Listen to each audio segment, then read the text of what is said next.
three that remain, as those of you who have been here know, 20 minutes per side. If you are the appellant and you let me know how much time you wish to reserve, I will let you know when you get to that point in your argument, and then you can either keep going forward and use your rebuttal time or reserve less of it, or you can sit down and reserve what you have or keep what you've reserved.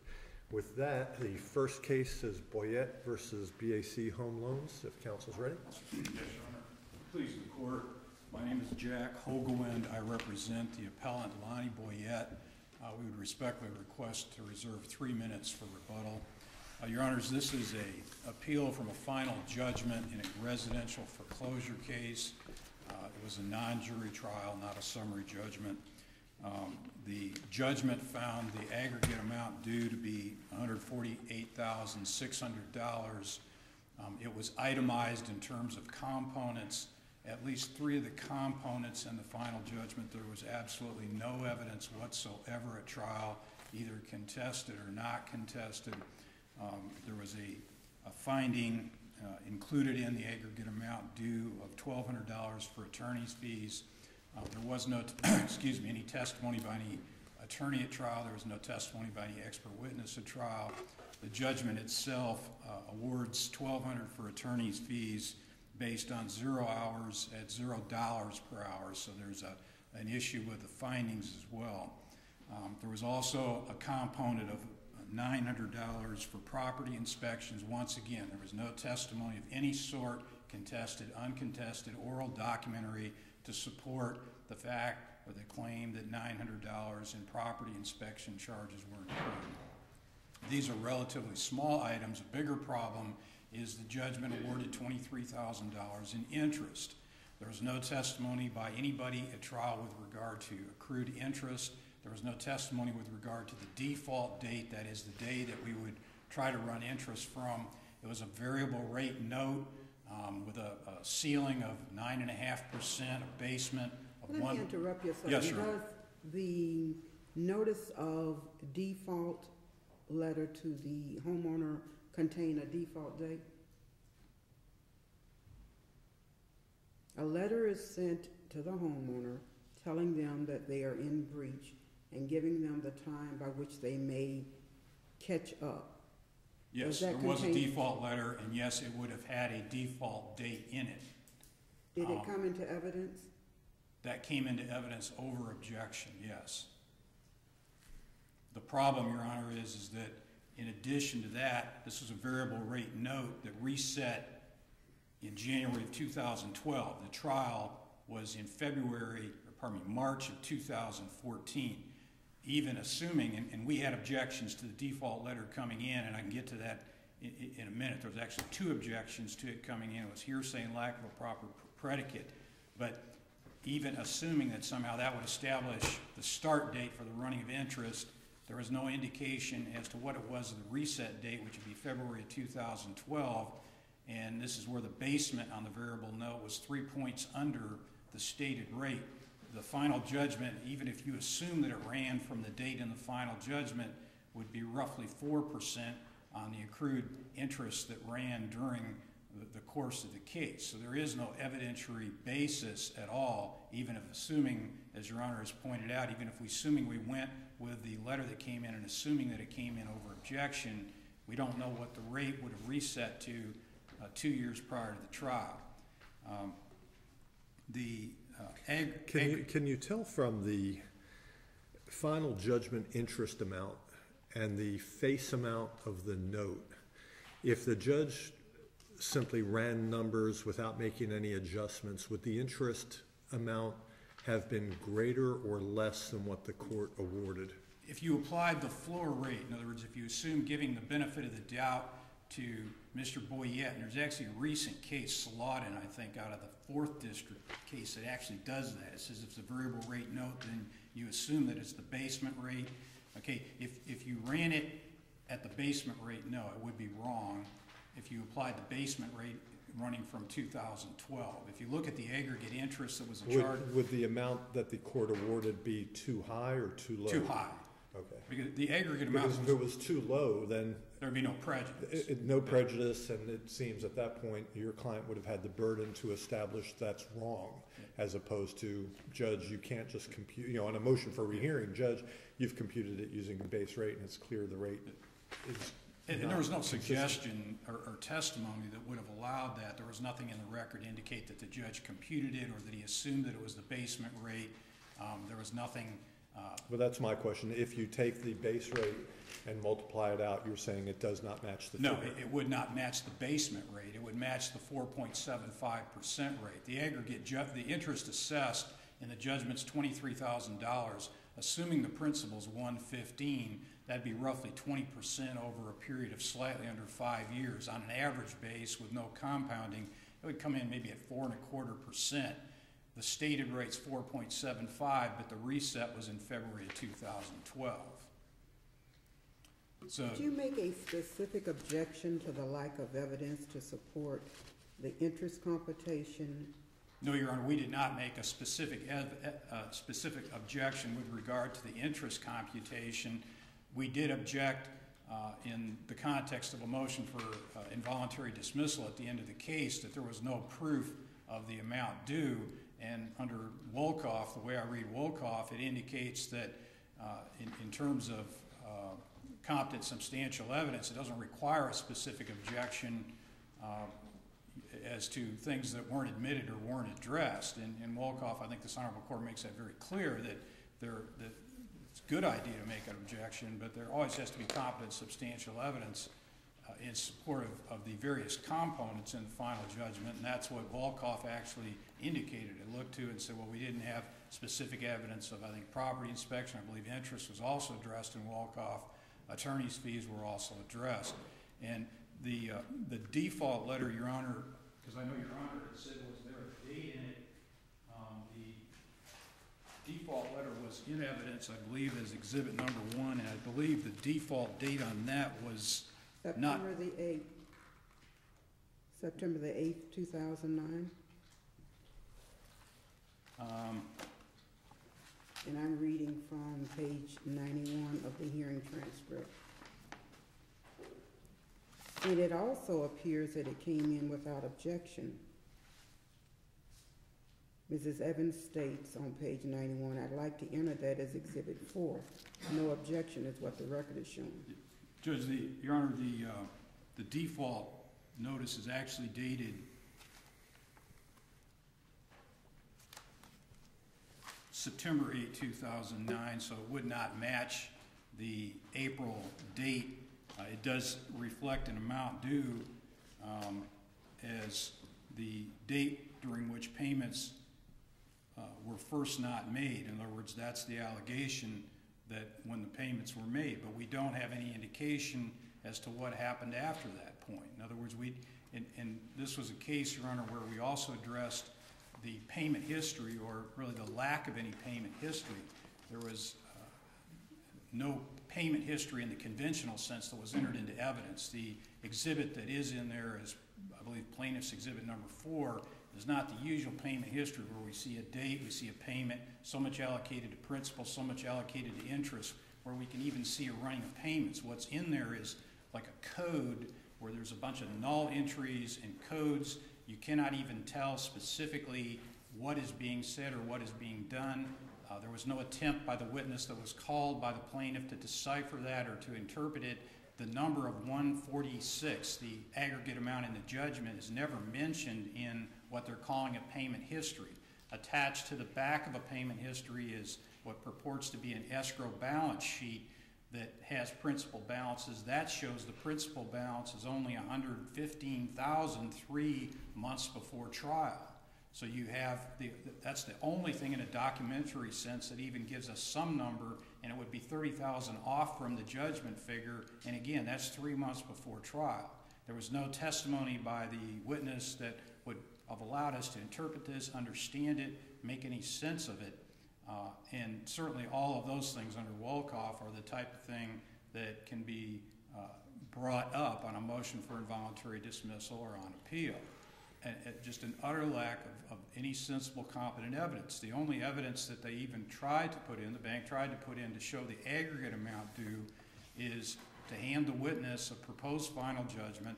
That was properly excluded on objection. They then handed the witness a summary that had been prepared shortly before trial and asked him to look at that. They did not offer that into evidence, and then they asked the witness to compare the summary, which was not introduced, with a proposed final judgment, which was not introduced, and then asked the witness if that refreshed his recollection on the amount that was due, and understanding in the context of the payment history that did not have the judgment amount.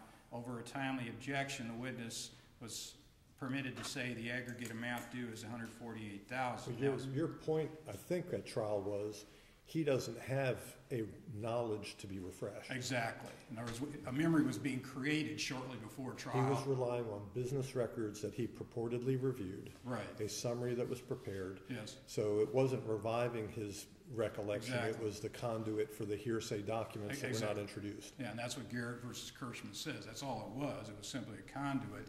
It wasn't allowing him to remember something that he'd forgotten. He never knew it to begin with until the documents were created for the purpose. I would disagree with you on one point. He knew it, but he knew it because of hearsay. Exactly. Business records. That's a better way to put it. He knew it because of hearsay, and that's a classic Garrett versus Kershman, the case I cited, where you can't do it that way. And that was the only evidence that came in as to the aggregate amount due of $148,000 during the trial was that particular oral testimony based on documents that there was a timely objection to.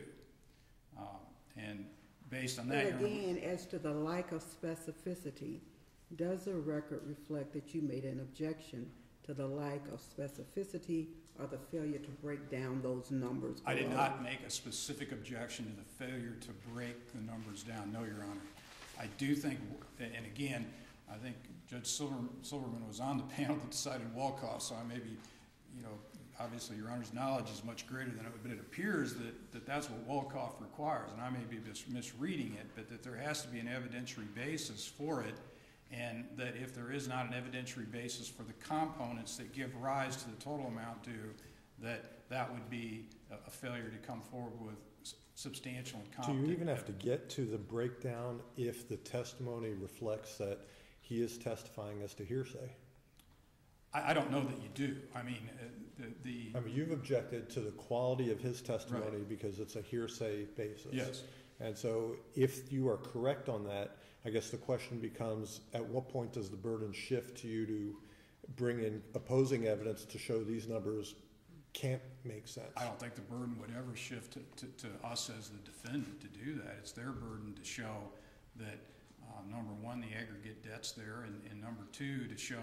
So your argument is that there's a lack of competence, substantial evidence to support it. I don't know that burden would ever shift to us. To come forward? Pardon me, Your Honor? At no point does the burden shift to you to come forward with some evidence?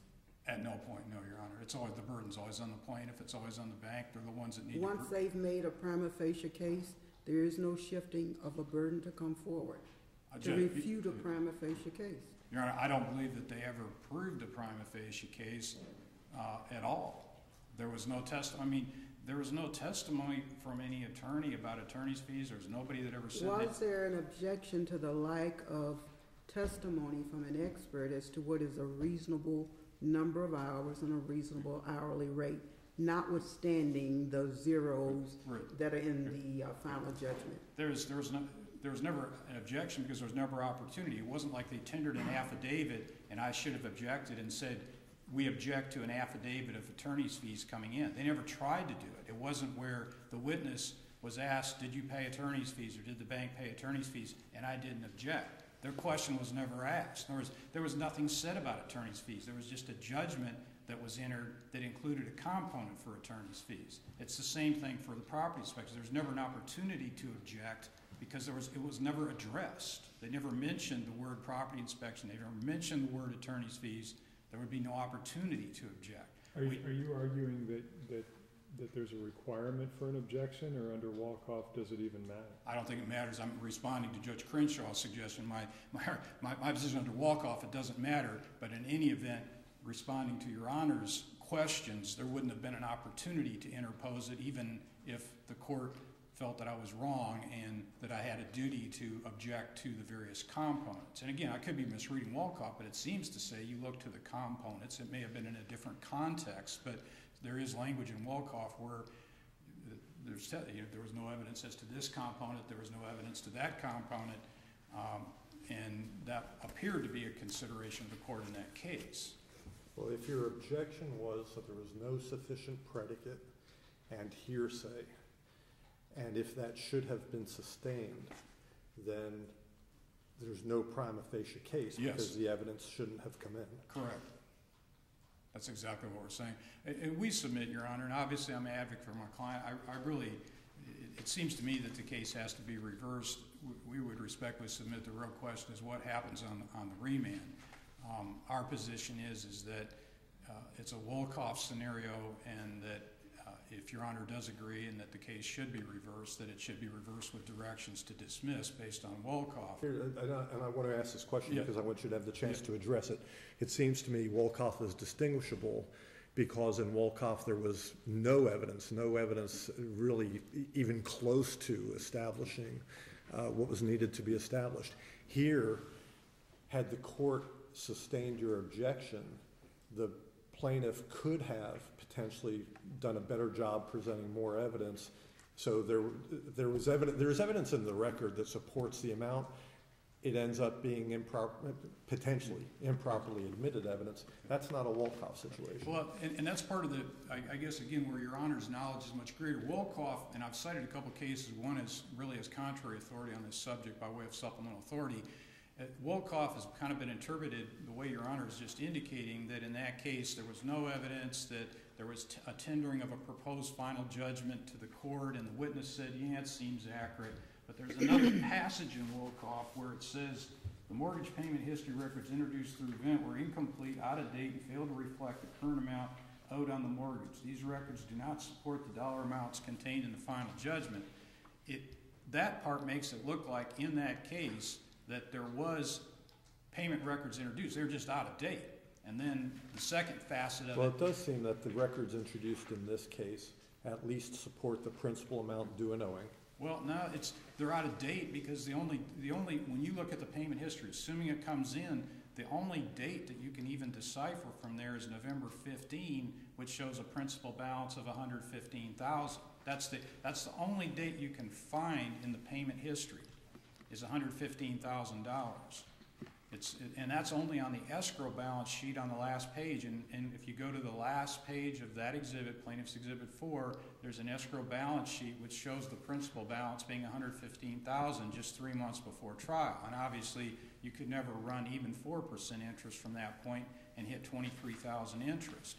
So they never put in or even tried to put in decent records. Well, both the judgment determines a principal amount of $115,697.24, and the payment history, the last page shows a principal balance of $115,697.24. As of November 15, which was only three months before trial. In other words, there's no way that you would accrue $23,000 in interest. Well, that's an issue on the interest. On the interest, yes. But there is evidence of a principal amount due and owing that seems to have been uncontested. On November 15, yes. Okay. And you're now going into your rebuttal time. Thank you, Your Honor, sir. Thank you.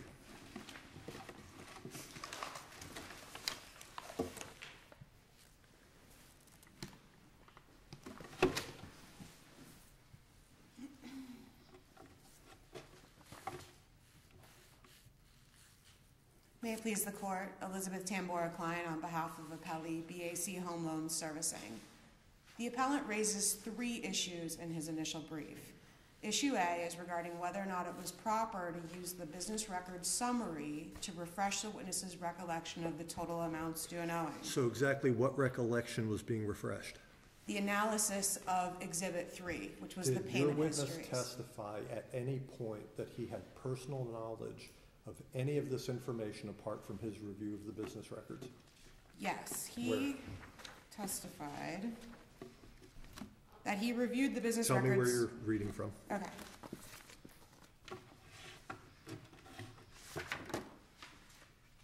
And the trial transcript's pretty short, so if you refer to the pages on the transcript or on the record, we have both.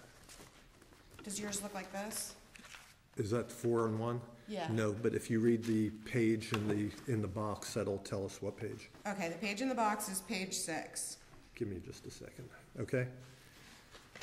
He testified that he reviewed the business records in this case. Question, did you have the opportunity to review all the business records in the defendant's case? Yes.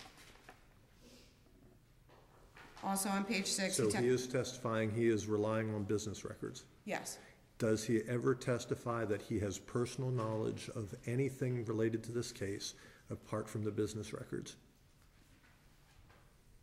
He testified that he reviewed the records of the prior servicer. Is that personal knowledge? That's particular knowledge of the records of the prior servicer. So it's not personal it's knowledge, not it's business personal. record knowledge. Yes. Okay, the case of SAS, which was cited in Wolkoff, and I candidly don't remember if the parties addressed it in the briefs, you may have. Doesn't SAS and Wolkoff both say very specifically that if a witness is relying on business records, the business records have to be introduced into evidence to support the testimony? The business records were introduced into evidence as Exhibit 3. They're the payment histories. Okay, so let's turn to that. Where on that business record does it establish the interest rate or some of the other charges that were imposed? Well, I am not a employee for the bank, and so I don't know how to read. Counsel, we were stuck with the record as you were. Understood. So how do we review what the trial court did unless there's some indication in the evidence supporting those numbers? Well, the witness testified as to the total amount due and owing. Based on records. Based on the records. Okay, so we're back to show me where in the records I can determine that the trial court's numbers on the final judgment are correct. It was based on the business records that were introduced. Okay. And the witnesses. You and I are on the same page. Just point me to the business records that establish those numbers.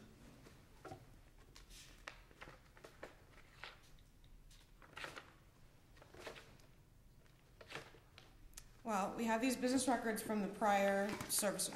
Okay, what page in the record are we on?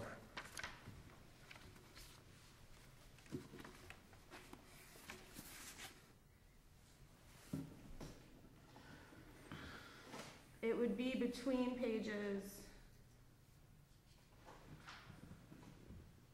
59 and 68. I'm not certain how exactly it appeared in the record, but the business Okay, records. so let's start with page 59. Tell me what you believe that establishes. This is, on the top of the page, it says acquisition, previous servicer payment history, Bank of America home loans. Yes. And it has a number of entries, including the borrower's name, some zero number figures, some actual number figures. There's a $116,566 figure. What is that? I don't know.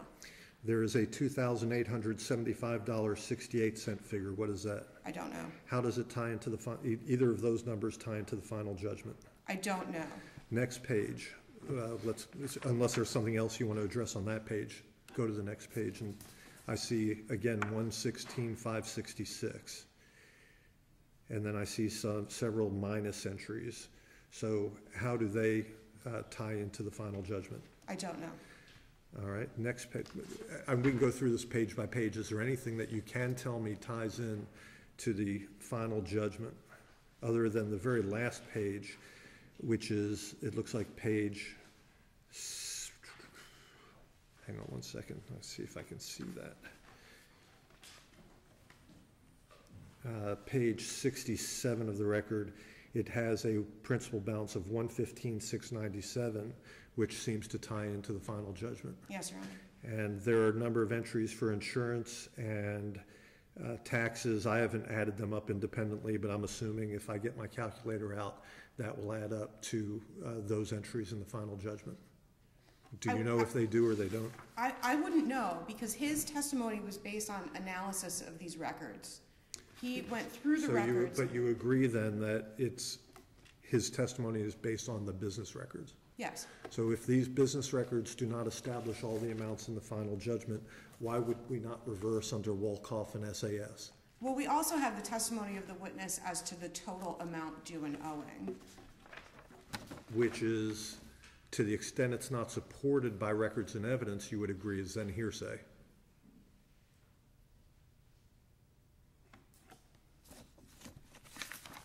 Well, yes.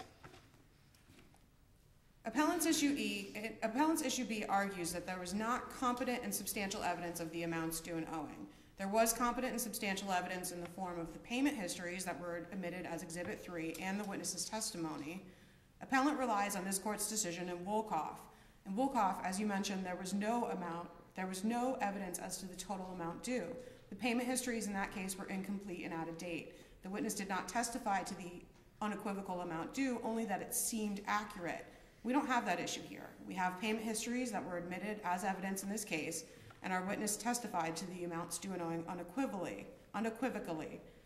Appellant cites Wolkoff. So where in the payment history can I determine whether the trial court's $23,741 is supported by competent substantial evidence? I wouldn't know because I don't know how to read this, but no questions were proposed. Did the witness explain to the judge how to read it? No, but no questions. So how did the judge get that figure? Based on the witness's testimony of the total amounts. That doesn't explain how it breaks down. The judge was presented with a proposed final judgment. Was it admitted into evidence? No. Was it gone through line by line that judge, this number of $23,741.25 was computed consistent with the requirements of the note, and here's how you can verify that? No, none of those questions were asked. The question was asked, what is the total amount due and owing? And testimony was given. And there was a on that hearsay point. objection saying that he was providing that number based on documents, at least some of which do not appear to be in evidence. Well, the hearsay objection was as to a summary that he was using, and that's issue A in appellant's brief.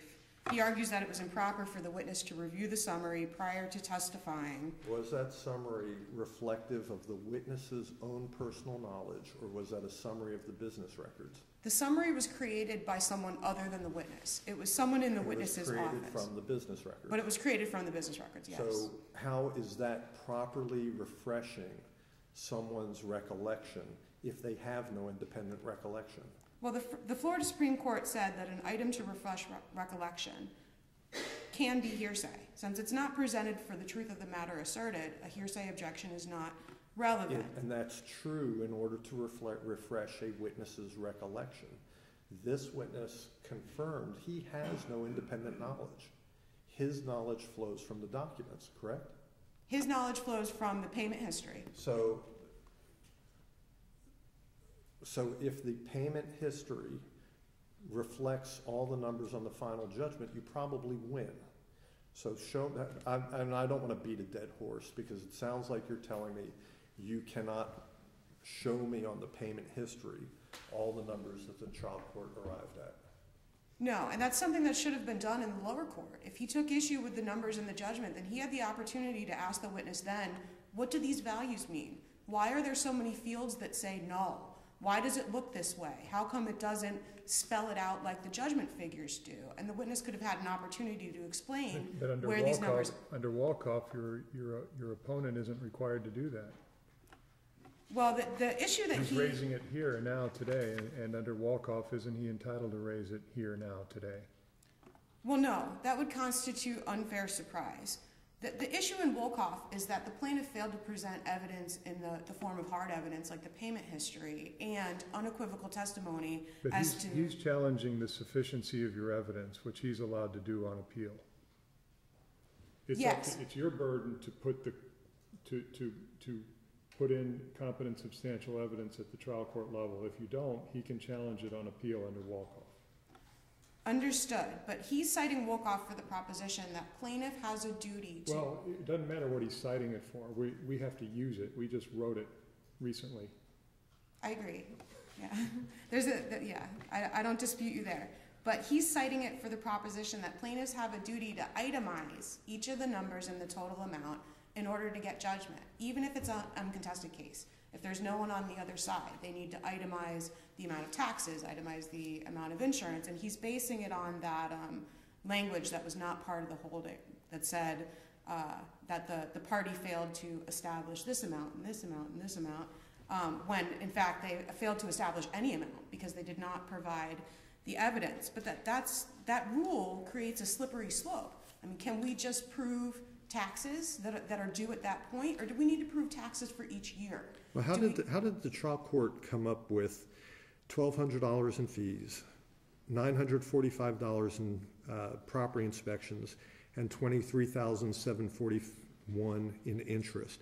If the court would have put $17,000 in interest and $8,000 in attorney's fees, would we be in any different position, or would you just be saying, well, he got the final number, it doesn't matter how the breakdown works out? Well, those are numbers that were substantiated by the business records that were introduced as Exhibit 3. I don't know how to read them, and apparently opposing counsel didn't know either, but if he had questions about this evidence... So the trial judge knew how to read them, but nobody else could? I don't know that the trial judge would know how to read them either, but the witness was available. That's a perfect answer to make my point. If the judge would have put $8,000 in attorney's fees and reduced the interest by $8,000 more, or $7,500 more, whatever the number is, how do we determine that there's competent substantial evidence to support either of those numbers? Well, the competent and substantial evidence came from the payment histories. That doesn't provide detail for all of the numbers. Well, the total amount doing... So you cannot explain to me how the court came up with $1,200 in fees and $20-some thousand in interest. No. And I cannot verify that from the business records that you suggest were admitted. Well, perhaps you could. Those figures may be contained in here if we had the witness. Isn't a lawyer's obligation on appeal to say there's no reversible error, there's no harm, no foul, no prejudice, and I'm giving you as many opportunities as I can to show me that, and you're telling me you can't make the numbers fit based on what's in the record? Other than the bottom line, the $148,000. I mean, we all understand that's in the record. I don't dispute that with you, but I can't figure out how the court got there or how the witness got there based on the testimony, the witness's own testimony, that he's relying on business records, some of which do not appear to be in the record. Well, the testimony was as to the total amounts due and owing, and the only objection that was against the testimony was that it was hearsay, but it's based on these business records, which are subject to the business record exception to hearsay. There was no questioning as to how each individual amount comprises the total. I mean, we could have a requirement that the witness needs to testify as to how the amounts accrued on a monthly basis, on a daily basis, on a minute basis. What's the difference in having So if that? the witness would have testified that the total amount is $200,000 or $148,000 or $75,000, or you're saying that the burden shifted to the defendant at that point to say, that's wrong and here's why?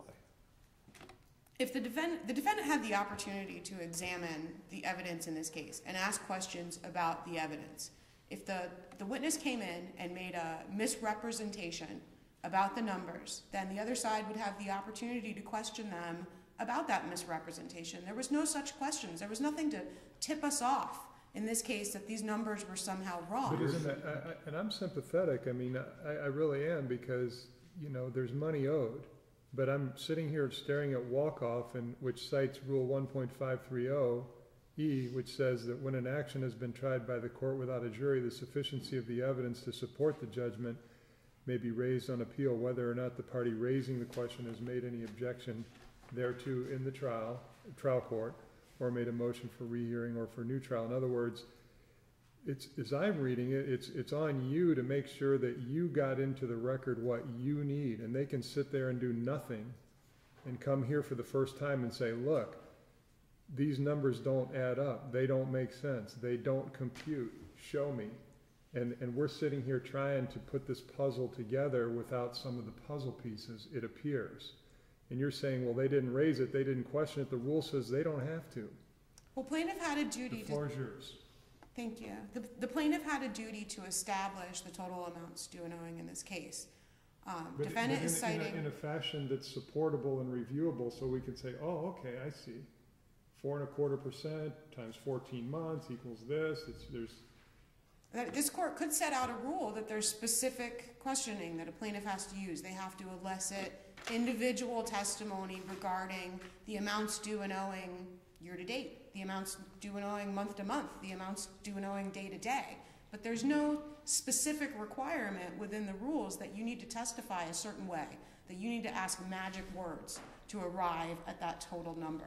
The total number was presented, it was accepted without objection other than hearsay objection as to the summary, which, as I previously stated, was not presented for the truth of the matter asserted and is not subject to a hearsay objection. So he had an opportunity to ask about interest, to ask about insurance, to ask about the various figures that comprise the total. If the business records were confusing, he had an opportunity to ask about the business records. How do these records support the total? And he failed to do so. So it's essentially ambush on appeal. If plaintiff doesn't ask doesn't say the magic words below, then it opens it up on appeal to ask any question on any kind of scale. Is it that we need to prove the taxes as a whole, or do we need to prove the taxes for each individual year? Do we need to prove the interest as it accrues as a whole? Let's take your taxes argument.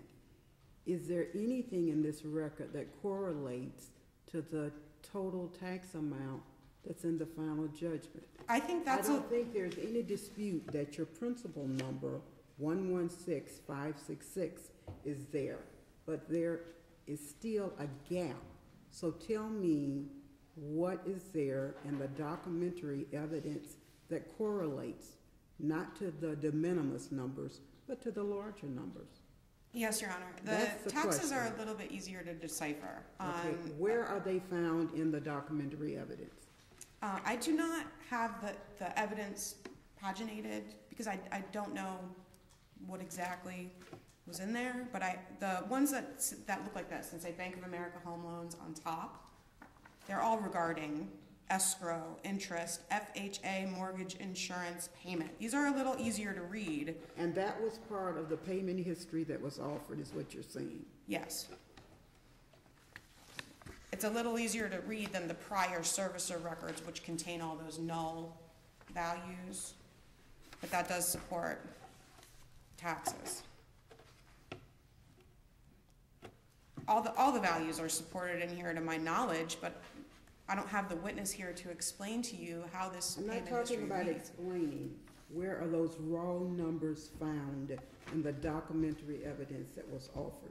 There's raw numbers on the one that's a little easier to read. FHA mortgage insurance payment. September of 09, October of 09, November of 09. Hazard insurance payment. County tax payment. Flood insurance payment.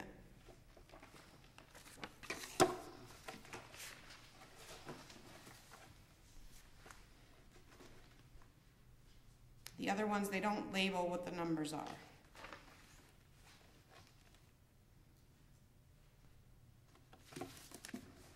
We don't have a Wolkoff issue here. And Wolkoff, they didn't have a complete payment history, and they didn't have testimony unequivocally as to the amounts due and owing.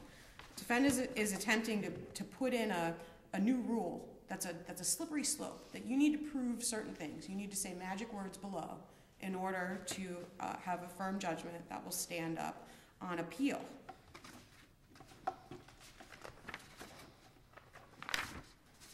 We're down to about a half a minute if you want to head towards your conclusion. Sure. The final issue was regarding whether or not my witness can testify to the prior service or payment history. This court decided in WAMCO versus Integrated Electric Environments that servicers can testify to prior payment histories so long as those records were reviewed and incorporated. There's no issue in this case that the records were not reviewed or were not incorporated because there was numerous amounts of testimony regarding how they were reviewed and incorporated. Defendant cites the Hunter case for the proposition that there must be personal knowledge of prior servicer records or particular knowledge of those records. That's not the rule that's cited in WAMCO, although WAMCO is cited in Hunter. It's this court's duty to uphold its decision in WAMCO that prior servicer records are available to witnesses so long as the proper foundation is laid as to how those records were incorporated. Thank you. Thank you. Counsel?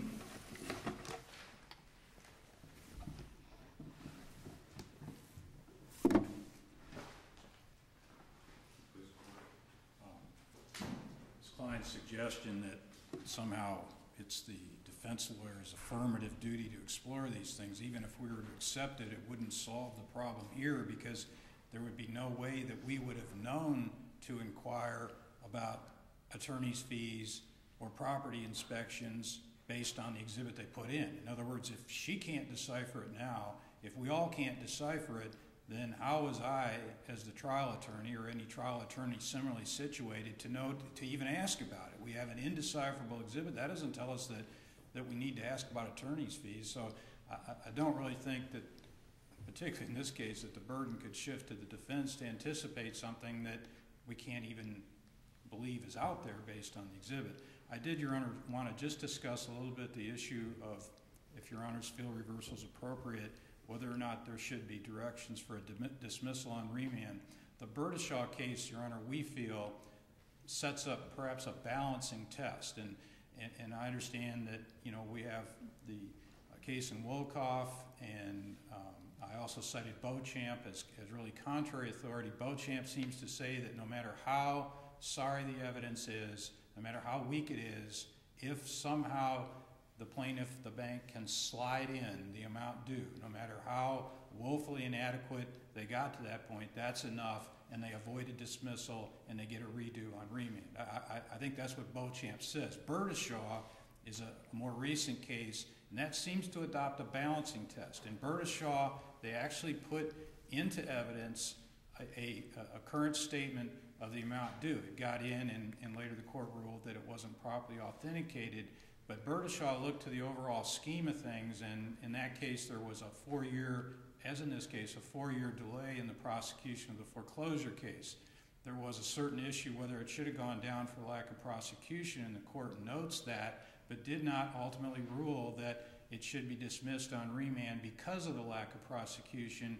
It more suggested that due to the lack of overall due diligence by the bank, that they weren't entitled to a second chance on remand. There's some language in Wolkoff that supports that analysis, and granted it's dicta, but in the final paragraph of the decision, there is a notation that, hey, look, the bank had 4 years to get it right. They had 4 years to bring proper records before the court. I'm not saying that's why this court remanded with directions for dismissal in Wolkoff, but it might lend itself to the balancing test that Burdishaw has, that it doesn't have to be one way or the other. It doesn't have to be that it's automatically a bright line rule for either dismissal on remand or for a redo, that the court can look at the overall situation, what was done and what doesn't, and the court, this honorable court, has discretion to determine the appropriate directions on remand. I think Burdishaw lends itself to that, or we would respectfully submit that it does. Beauchamp, I think, works very much against the position that I'm advocating. Thank you, Your Honors. Very good. Thank you, counsel. The next case is Virginia Pla versus St. Joseph's Hospital.